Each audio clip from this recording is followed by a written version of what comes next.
Hi, everyone. Today we are going to finish the section on import substitution industrialization. I am recording this on Wednesday, but you are supposed to be watching this on Friday, February 12th. Anyway, just a quick reminder. And another reminder is that you should be reading lots of PDF documents under all the sections of this class.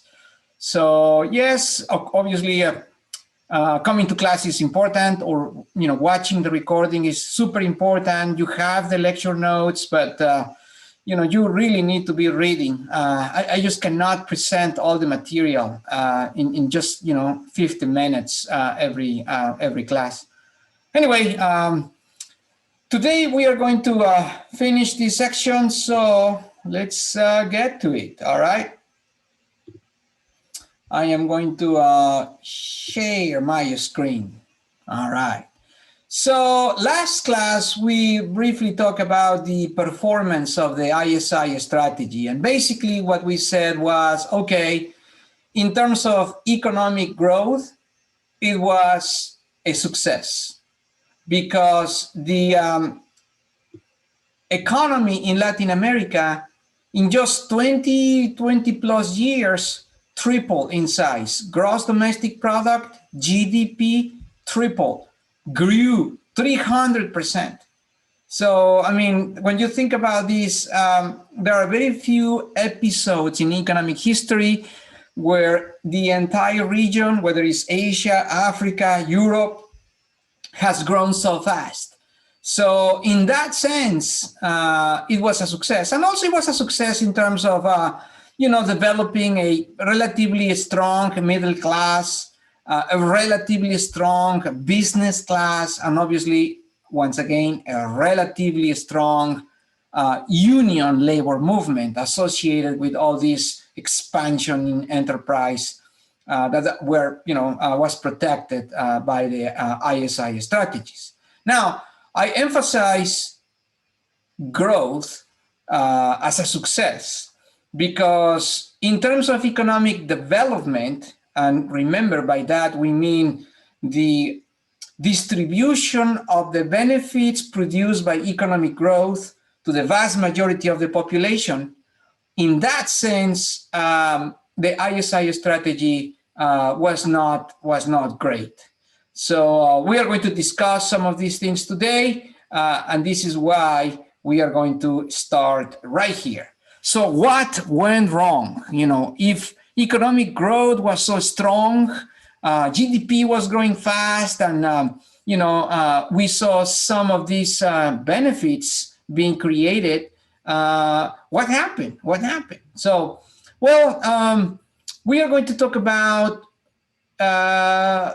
two different or two main arguments to explain the failure 30 or so years after ISI policies were implemented. One was that the strategies were unsustainable, and number two is that the strategies produce very high economic and social costs that eventually produce the collapse. So let me speak about the first argument, why the ISI strategies were not sustainable in the long term.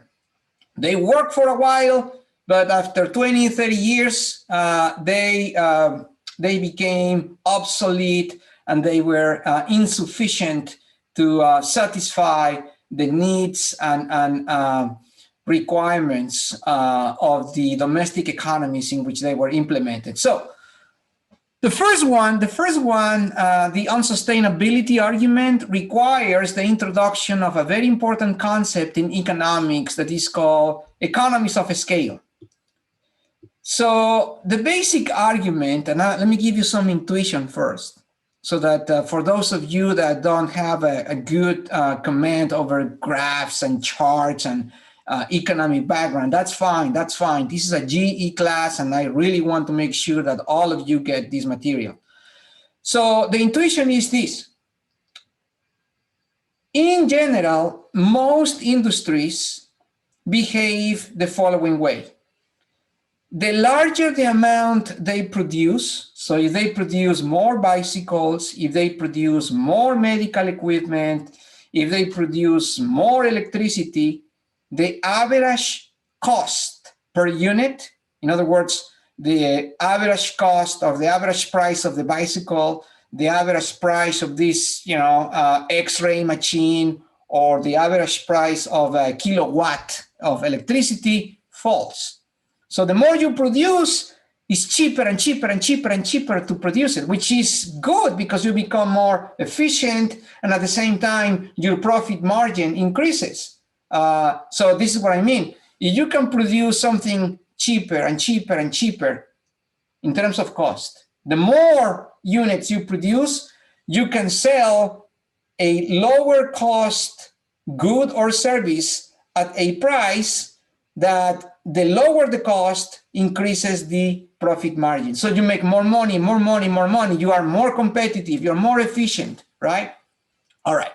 So the problem with that approach, or the problem with this principle, is that for this to be able to, for countries and industries to be able to take advantage of this concept, you need to be able to sell it. You need to be able to have a market large enough so that you have enough consumers to buy all these bicycles that you're producing in massive amounts, all these kilowatts of energy that you're producing, all these X-rays machines.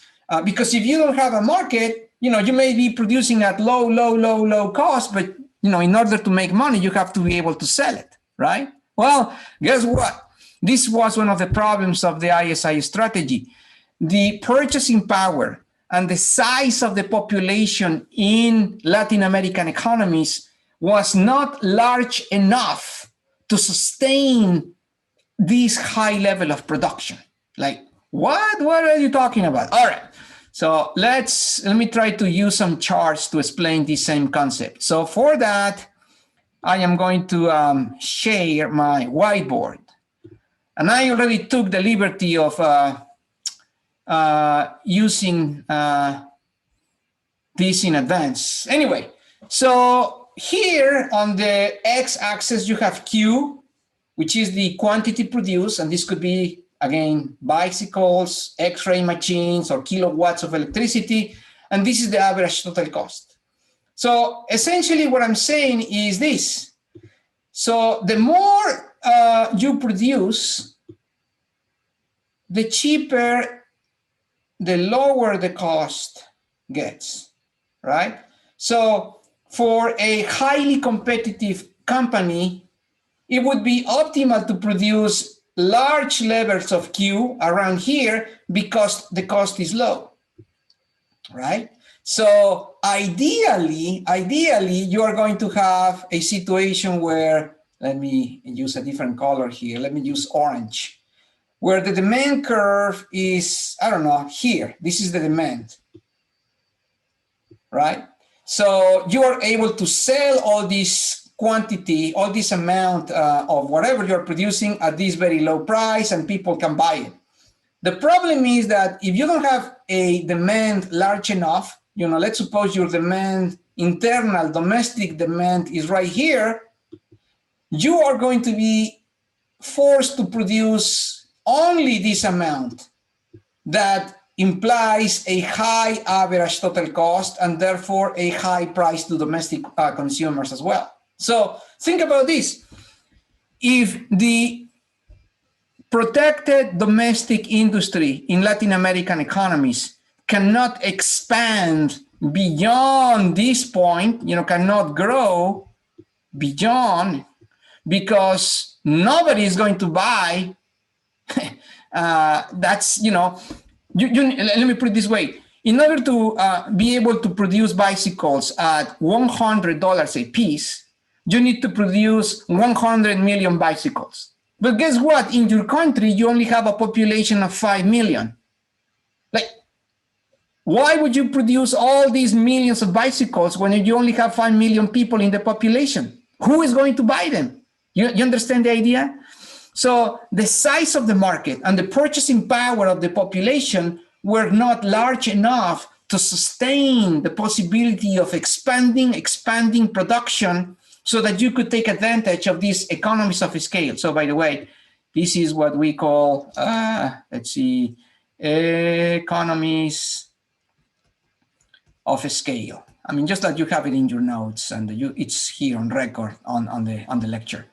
So anyway, that's basically the idea that I'm trying to convey here. I'm gonna stop sharing this. I'm going back to my PowerPoint, or I keep saying PowerPoint, the Word document. So this is what I'm trying to say here. Successful substitution, basically meaning if you want to produce domestic bicycles for domestic consumption instead of importing internationally produced bicycles, you have to have a market, a domestic market large enough, capable to buy all these bicycles that you need to produce in order to produce those bicycles at a low cost. Well, many Latin American economies were not large enough. So they were forced to produce a smaller amount, higher cost, higher prices, and they were never able to achieve these economies of scale. They never reached these efficiency points. They never reached the capacity and the ability to compete internationally because the high cost structure of production made that impossible. I am going to come back this to a next class in case you have questions, or if you have questions, remember, you can always come to office hours, send questions online, email, whatever you need to. We are not live, so I cannot take questions right now, but anyway, we can field those in other ways. So in addition to that, the industrial process was in hands of, once again, very few people. So, you know, in Latin American economies, things have changed now in the last, 15, 20 years. But in the 1950s, the 1960s, importing this technology, getting all this transfer of knowledge requires some skill set that very few people had. You need to speak English, you need to be able to travel overseas. Very few people knew how to do that or were able to do that. So all these new industries that were created in Latin American countries were in the hands of a very few people or in the hands of the government, state-owned enterprises, right? And like I said in the other class, in many cases, it became close to ridiculous. The type of industries that were in the hands of the government. I already mentioned bars, candy factories, places that produce cigarettes, liquor, many things that are highly profitable or could be highly profitable, but certainly are not what you would consider as in the best national interest or because of national security reasons, and of course, the other point I'm trying to make here in this slide is that corruption, unfortunately, start taking over because, these industries in the hands of government officers having these captive markets were able to produce a significant amount of money that unfortunately was not channeled to good use, public goods and public services like schools and hospitals and infrastructure. Most of these monies were channeled to the pockets of corrupt politicians, right? And as I already mentioned before, the other problem with this sustainability issue has to do with the so-called infant industry argument.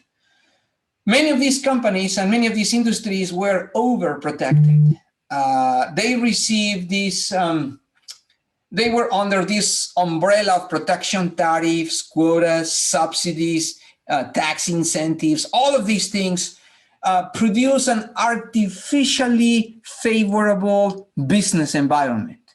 It is good because while you have this protection, you don't have to worry about competition, you don't have to worry about high taxation, you receive subsidies, you're receiving a huge amount of assistance and a lot of protection. So that's great because you don't have to worry, right? But the problem is that your infant, your nascent company, and if you put all of these companies within the same sector, well, you became the industry. They never grew. They weren't able to develop because they were always under this protective bubble that insulate them from real competition. This is another beauty of the market. When you are competing in an efficient market, only the best and the brightest survive. Only the ones that, have the talent, the technology, the know-how, the expediency, the diligence survive. In a protective environment, you don't have to have any of those things, right? So that was not good. This is basically what, economic historians and political economists used to explain why the ISI strategy became obsolete and unsustainable, right? The second argument has to do with economic and social cost, which is not really independent of the first argument. You're going to see that they are tied. So all these benefits produced by the ISI strategy were concentrated in very few hands, some in the private sector and a lot of them in the government sector, corrupt government officers. And you can see some numbers here and also in your notes. But here is the one that I really want to highlight. Here is a very important problem that the ISI strategy produced. In the quest to industrialize Latin America, which was a noble goal, I'm not trying to say that was a mistake. In this quest, they began to abandon agriculture. That's right. All these subsidies and all these incentives and all this injection of capital and all this new technology was mainly geared towards manufacturing, industrialization, hence the name ISI, right? And then they start forgetting what was happening in the countryside. There was this idea that, Latin America had to move from being a third world economy to a first world economy, moving away from raw materials, moving away from fishery and mining and agriculture. No, that's only for backward countries. We need to modernize, we need to industrialize. And then the countryside was abandoned. So suddenly it was very attractive to move from the countryside to the cities. And this is precisely the time where you see in Latin America a massive migration from the rural areas to the urban areas. This is the time where you saw an explosive growth in the population of cities like Mexico City, Lima in Peru, Caracas in Venezuela, Sao Paulo in Brazil. All of these large cities became even larger and larger and larger because that's the place where industrialization was taking place, right? Now you may be thinking, well, isn't that the natural process? Well, when there is a healthy movement without abandoning the countryside, with an organized, well-orchestrated migration pattern, yes, that would be like the best way to do it. But that was not the case in Latin America. At the same time, there was these pull factors away from agriculture because, farmers saw that their income could be larger in the city than in the countryside. There were pull factors because suddenly, all these assistance, technical assistance, subsidies, and many other typically offer government, assistance was gone. So there was pull factors and push factors away from agriculture. And, when I say massive migration, I'm talking about millions of people moving pretty much, not at the same time, but over time, very quickly to the city. And of course, that produced a significant amount of pressure in the cities. And guess what? I really want you to take note of this because this is very important, guys. Like in many developing economies and regions in the world, you probably have seen this so-called underground informal economy, right? So I'm talking about street vendors, street performers. If you go to places like Philippines in Asia, or if you go to places like, Ecuador or Colombia or Mexico, and you go to the cities, the main cities, you're going to see a huge amount of commerce on the streets. And this is what we call informal underground economy, right? Where did these people come from? Well, guess what? This massive amount of people working on the shadows of the formal economy, in some cases, in very large numbers. Sometimes some calculations point in some countries up to a third of the economy, are coming or came from this time, the 1960s, the 1970s, the 1980s, in this massive migration towards the cities. But of course, the industrialization process was not able to absorb all this labor coming from the countryside. And they had to start looking for alternatives. And then they discovered, or perhaps we should say they invented the informal economy.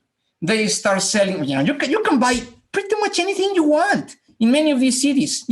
I can take you to places in Mexico where you can buy tools, clothes, food, certainly, or services, shoe signing services, and many others. And of course, the street performance, people, swallowing fire or juggling balls in the middle of the road. I mean, I think most of you know what I'm talking about.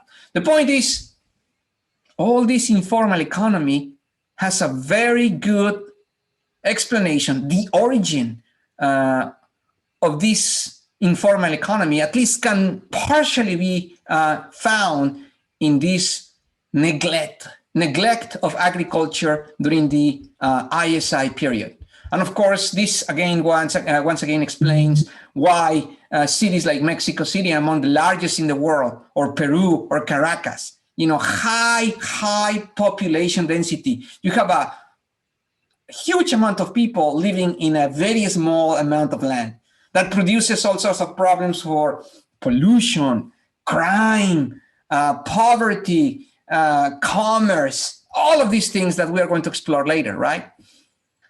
So, remember, I'm talking about high economic and social cost, right? Now, on the countryside, you also have a lot of problems because many of these families that remain in the countryside, well, didn't fare any better because suddenly a lot of the assistance was gone, right? And they were on their own. In fact, in many cases, as I am explaining here, production of agricultural goods and also mining and fisheries was reduced because suddenly the assistance was gone. Many of the people working in the sector moved to the city. So guess what? In many Latin American countries, suddenly producing food was a problem, right? I don't know how many of you know this, but let me give you an example. Corn, C-O-R-N, corn, which is one of the staple foods in the Mexican diet, you know, for vitamin T, tacos, tortillas, tamales. It's a joke, vitamin T. Corn is a native plant of Mexico. And obviously, for many, many, many years, Mexico was a net exporter of corn to the rest of the world. Well, today in Mexico, the domestic production of corn is insufficient to feed the Mexican population. No, Professor, yes, yes. So Mexico has to import corn from the US to feed the Mexican population. It's like, right? Yes, yes. Something similar happens with beans and rice, right? So anyway, the point is that this is a time where agriculture suffered a lot. And of course, many rich economies saw this as an opportunity to penetrate even more, as we will explore next week. Anyway, of course, we already talked about pressuring the balance of payments, because in order to buy food internationally, you need to create the foreign exchange. Remember the hard currency. Hopefully you remember the bucket that we talked about last time. And also, we already talked about inflation. Many of these countries, in order to finance this strategy, they start printing money. You know, it was easy because the ties with international economies was just, you know, borrowing money, or multinational agencies, multinational corporations investing. So as long as the international financial community was still convinced that the ISI strategy was a good business plan, they kept channeling more funding and more funding. And of course, remember, the collateral was the raw materials, you know, oil, wood, cotton, copper, coffee, right? But of course, Mexico and many other Latin American economies also saw this opportunity to, to finance the strategy just by printing money, especially at initial stages. And of course, that create inflation. You know, the monetary expansion creates inflation. And, you know, for those of you that don't get the basic explanation of the monetary theory behind inflation, is very simple. So if the number of goods and services grows at the same pace as the growth of the amount of money in circulation, there is no inflation, because you have the same amount of money chasing a constant or an equivalent amount of goods and services in the economy. But if the amount of money in circulation rises faster than what the amount of goods and services in the economy is being produced, you're going to have more and more and more money chasing after a relatively smaller amount of goods and services, and that raises the prices. So that's the basic idea behind inflation in this period, right? So anyway, this is probably going to be a shorter than I planned class, but that's fine. Let me finish with this, which is hopefully a thought-provoking thought, right? In 1994, I don't know how many of you are familiar with Noam Chomsky, a linguist, but, you know, considered a very influential thinker of our times.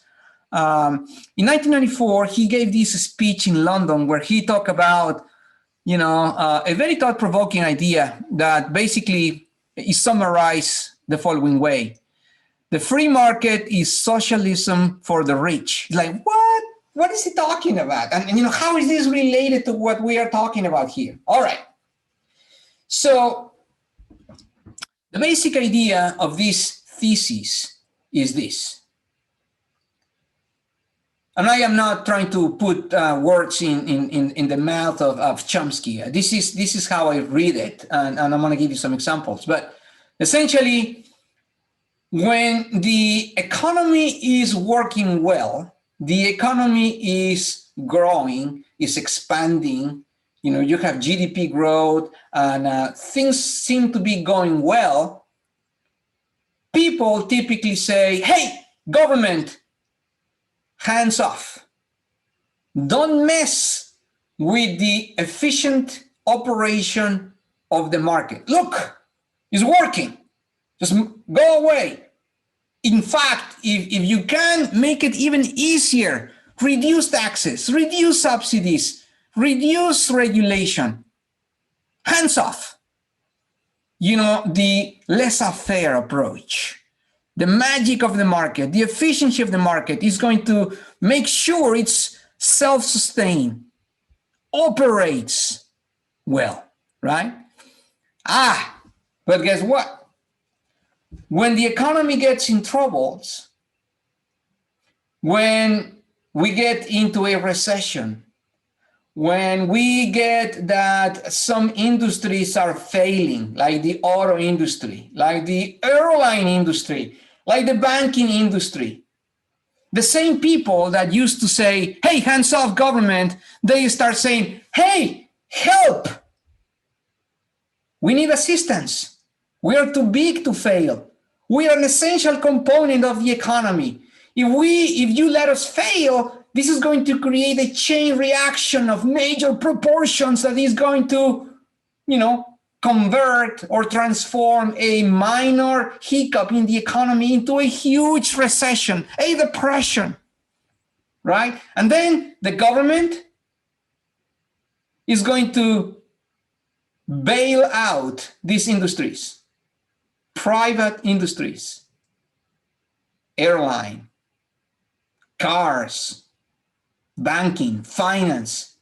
But think about this. When we say the government, what does that mean? The government is not a person.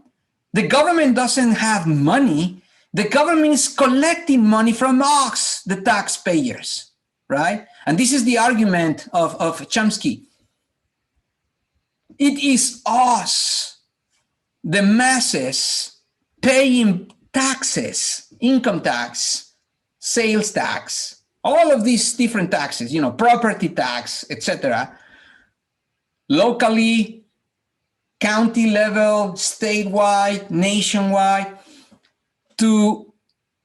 for the government to use this massive amount of tax revenue to rescue private entities. Of course, the argument is that this is in the best interest of the country, and of course, the best interest of the industry, because yes, they may be too big to fail. They may be a key component on the, puzzle, on the, on the machinery of the economy. If this particular piece is malfunctioning, everything is going to fall apart. Yeah, that's the argument, right? But the issue is that the public pays, and this is the argument, the public is going to pay the cost, and the rich get the benefits. Again, we can argue this, we can debate this, but I really want to put this at the forefront because it's a very thought-provoking idea, I believe, especially in light of import substitution industrialization, guys, because think about this. During this time, the government was at the center of the strategy, controlling pretty much everything, what was happening inside Latin America, protecting everybody from international influence. But this control also meant to have direct access to printing money, direct access to taxation, direct access to pick which industry support more or less. So a huge amount of power. And of course, given the amount of level of corruption, and we are going to explain, and to explore the how we measure corruption and many other things related to poor behavior by government officers, there was a huge incentive for many government officers to align interest with private owners, with private enterprise or private entrepreneurs, both benefiting from this arrangement, right? So you know, we have to be careful. We have to be careful because, you know, sometimes we think of, okay, the government is the villain, but who is the government really, right? Or no, the market produces all these inequities. Well, yes, but why?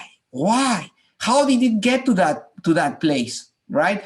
So we need to understand these things because, you know, right now we live in a climate where, you know, people are pointing fingers here and there as if things were just happen, you know, spontaneously. No, there is a process behind the current state of affairs.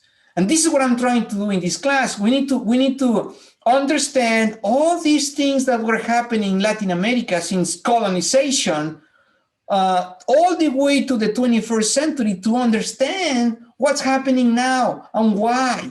You know, what brought Latin America to what it is now? You know, what were the factors, the actors, domestic, international, all of these things, right? So that's all I'm trying to do in this class, guys. Let me see. I want to make sure I cover everything before I close. Well, no, I think it's okay. It probably is going to be a shorter than, you know, usual class, but that's fine. Technically speaking, this is a Friday class, and that's fine. And again, please read. And if you don't understand, ask.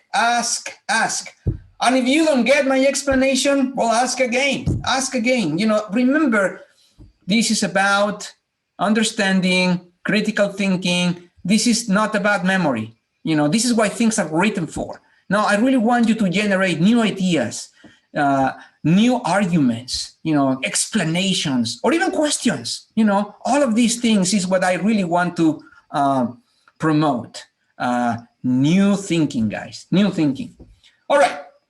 I'm going to stop sharing so I can say goodbye and until next class. Bye, guys. Thank you.